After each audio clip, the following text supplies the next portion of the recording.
बरसाने की सत्य कथा। राधा रानी की कृपा। बरसाना में एक भक्त थे ब्रजदास। उनके एक पुत्री थी, नाम था रतिया। यही ब्रजदास का परिवार था। ब्रजदास दिन में अपना काम करते और शाम को श्री जी के मंदिर में जाते दर्शन करते और जो भी संत आए हुए होते उनके साथ सत्संग करते। यह उनका नियम था। एक बार एक संत ने कहा, भैया हमें नंदगांव जाना है। सामान ज्यादा है, पैसे है, नहीं तो सेवक कर लेते। तुम हमको नंदगांव पहुंचा सकते हो क्या? ब्रजदास ने हां भर ली। ब्रजदास ने कहा, गर्मी का समय है, सुबह जल्दी चलना ठीक रहेगा जिससे मैं 10 बजे तक वापस आ जाऊं। संत ने भी कहा, ठीक है, मैं 4 बजे तैयार मिलूंगा। ब्रजदास ने अपनी बेटी से कहा, मुझे एक संत को नंदगांव पहुंचाना है, समय पर आ जाऊंगा, प्रतीक्षा मत करना। ब्रजदास सुबह 4 बजे राधे राधे करते नंगे पांव संत के पास गए। संत ने सामान ब्रजदास को दिया और ठाकुर जी की पैटी और बर्तन स्वयं ने लाई लिए। रवाना तो समय पर हुए, लेकिन संत को श्वास रोग था, कुछ दूर चलते फिर बैठ जाते। इस प्रकार नंदगांव पहुंचने में ही 11 बज गए। ब्रजदास ने सामान रख कर जाने की आज्ञा मांगी।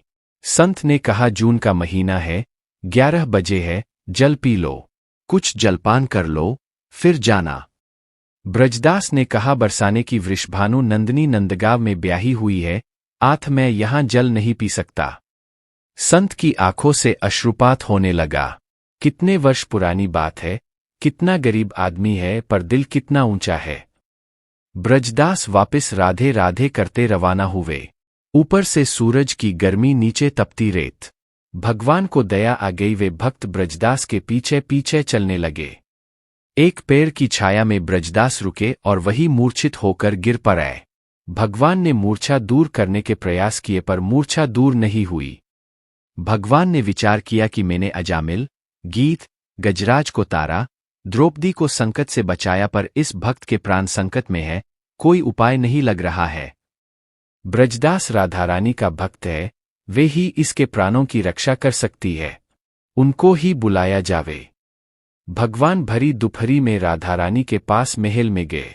राधा रानी ने इस गर्मी में आने का कारण पूछा। भगवान भी पूरे मस्खरे है।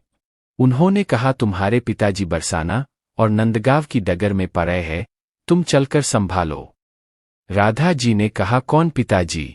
भगवान ने सारी बात समझाई और चलने को कहा। यह भी कहा कि तुमको ब्रजदास की बेटी की रूप में भोजन जल लेकर चलना है। राधा जी तैयार होकर पहुंची। पिताजी, पिताजी, आवाज लगाई। ब्रजदास जागे, बेटी के चरणों में गिर पड़े, आज तू न आती तो प्राण चले जाते। बेटी से कहा, आज तुझे बार बार देखने का मन कर रहा है। राधा जी ने कहा, माँ बाप को संतान अच्छी लगती ही है, आप भोजन लीजिए। ब्रजदास भोजन लेने लगे तो राधा जी ने कहा, घर पर कुछ मेहमान आए हैं, मैं उनको संभालूं, आप आ जाना। कुछ दूरी के बाद राधा रानी अदृश्य हो गई। ब्रजदास ने ऐसा भोजन कभी नहीं पाया। शाम को घर आकर ब्रजदास बेटी के चरणों में गिर पड़े। बेटी ने कहा, आप ये क्या कर रहे हैं? ब्रजदास ने कहा, आज तुमने भोजन जल लाकर मेरे प्राण बचा लिए। बेटी ने कहा, मैं तो कहीं नहीं गई। ब्रजदास ने कहा, अच्छा बता, मेहमान कहाँ है? बेटी ने कहा, कोई मेहमान नहीं आया। अब ब्रजदास के समझ में सारी बात आई।